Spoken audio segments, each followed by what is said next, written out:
Hello दोस्तों, नमस्कार, आदाब, सत श्री अकाल।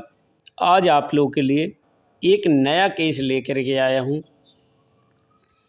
सस्पेक्टेड प्रोटोजोअल और साथ में कीटोसिस।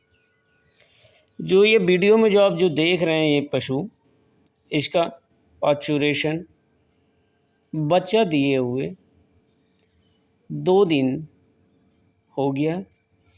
पशुपालक ने बताया कि ये चारा नहीं खा रही है और ये आगे जो आप देख रहे हैं चारा दिया गया है, ये डायग्नोसिस के लिए दिया गया है। मैं बार बार बोलता हूँ और हर बार मैं आपको डायग्नोसिस के बारे में हर तरह से दिखाने की कोशिश करता हूँ, लेकिन डायग्नोसिस जितना आसान बोलने में लगता है उतना आसान होता नहीं है, क्योंकि डायग्नोसिस एक अनुभव होता है जो आपको धीरे धीरे करते हुए करना है। यह पशु जो है बच्चा देने से 15 दिन पहले से ही चारा कम खा रही थी और ये पूरी 4 दिन बच्चा देने के पहले से पूरी चारा बंद कर दी, लेकिन फिर भी ये नॉर्मल बच्चा दी और प्लेसेंटा जो है पूरी तरह से नॉर्मल गिरा दी है।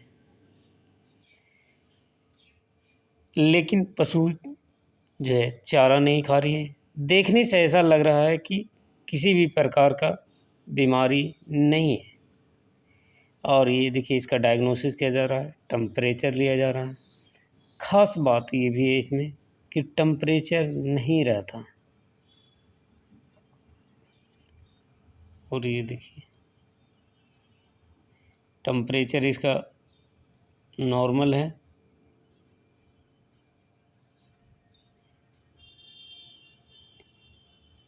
एक 100.8 है। सुबह का समय है। सुबह में टेम्परेचर नॉर्मल ही रहता है, लेकिन अगर हीट स्ट्रोक का केस रहेगा तो आपको 10 बजे के बाद बढ़ जाता है। और ये देखिए, पशु अग्रेसिव भी है।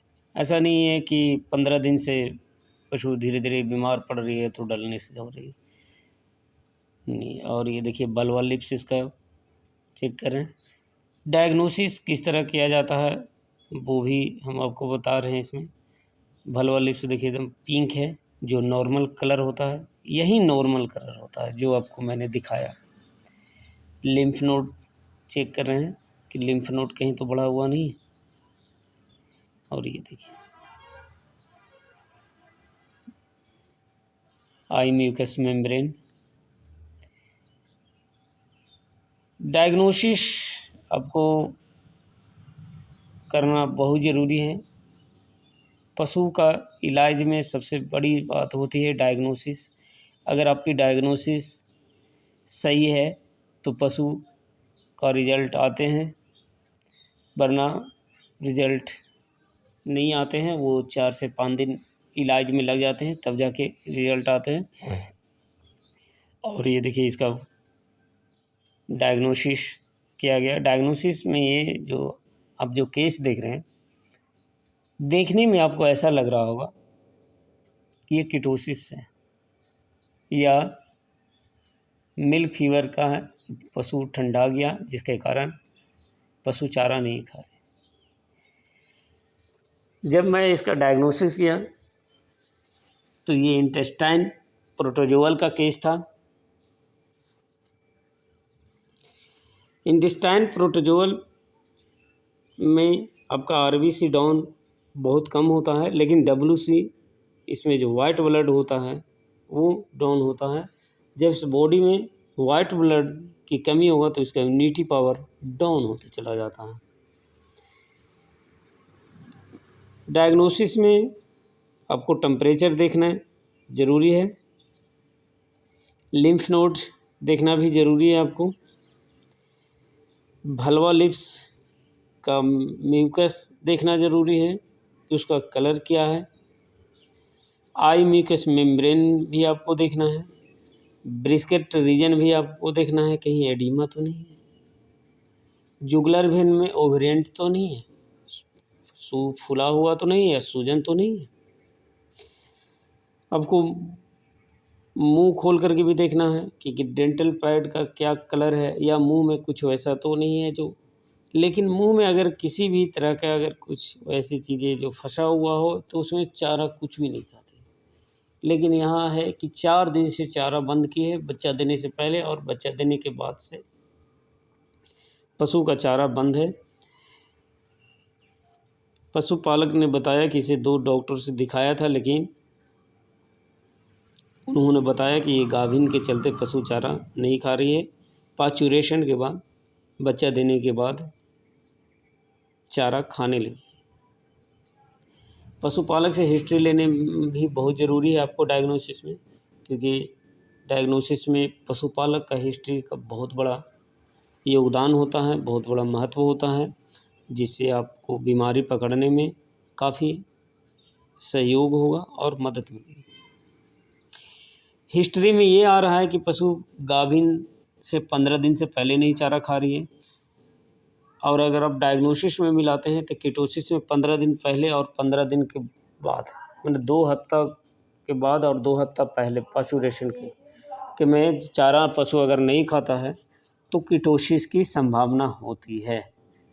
लेकिन कीटोसिस में एक चीज़ है कि ग्लूकोज की कमी होता है, जिसे हाइपोग्लाइसेमिया भी कहते हैं। यहाँ जो है आपका उसमें जो है जब मुंह से जो है वो जो सांस जब छोड़ती है तो वो एक नाशपाती की तरह फ्लेवर आएगा उसका कीटोसिस में, लेकिन इसका कीटोसिस नहीं है, क्योंकि इसका डायग्नोसिस जब मैंने किया तो कीटोसिस का नहीं आया। तो ये सबसे बड़ी चीज़ है कि आपको डायग्नोसिस में हर बीमारी का कारण आपको पता होना चाहिए, और कौन सी बीमारी कब और होता है ये इसके बारे में भी जानकारी होना चाहिए। लेकिन आजकल की जो पशुओं में बीमारियां हो रही हैं, ना तो उसका सीजन है ना उसका कोई टाइमिंग है, कब कौन सी बीमारी हो जाए ये आपके ऊपर डायग्नोसिस करता है। पशुओं को बीमारी में जो दिखता है वो रहता नहीं है, जो रहता है वो दिखता नहीं है। ये बहुत बड़ी चीज़ है। यही डायग्नोसिस करने में जो होता है, केस जो होता है जितने भी फंसते हैं, जो 4 दिन 5 दिन इलाज जो होते हैं वो यही कारण से होते हैं कि डायग्नोसिस नहीं हो पाता है सही से, क्योंकि पशु की जो डायग्नोसिस है, जो इलाज है, वो टेटनी होता है। एक संभावना होता है कि ये बीमारी हो सकता है। कन्फर्म डायग्नोसिस करना पशुओं में बहुत ही मुश्किल होता है, क्योंकि ना आपके पास ब्लड टेस्ट है। अगर आप ब्लड टेस्ट करवा भी लेते हैं तो उसमें उस तरह की रिपोर्टें भी संभव नहीं है, क्योंकि हमने बहुते देखे हैं रिपोर्ट। और ये देखिए इसका जो है कि जब मैंने फ्लूइड दिया उसके बाद गोबर ढीला हो गई, और इस पशु को 24 घंटा के बाद चारा हल्का हल्का खाने लगेगी, लेकिन 24 घंटा से पहले चारा नहीं खाएगी। तो इसका डायग्नोसिस किया और इसका जो इलाज किया गया वो इंडेस्टाइन प्रोटोजोअल का इलाज किया गया, और ये पशु पूरी तरह से ठीक हो जाएगा। इस तरह के अधिक समस्या के समाधान के लिए आप अपने नज़दीकी पशु चिकित्सक से ज़रूर संपर्क करें, ताकि पशु का सही इलाज हो सके और अधिक से अधिक पशुओं को बचाया जा सके। इस पशु को इलाज इस प्रकार गया, इसमें हैवी डोज में फ्लूइड दिया गया, साथ में सीबीजी दिया गया, इसमें आपका टार्टर इमेटिक का इस्तेमाल किया गया, इसमें टोनोफास्पेन का इस्तेमाल किया और ट्राइवीवेट का इस्तेमाल किया। और ये देखिए चारा भर भर के पूरा खा रही है। इस तरह का अधिक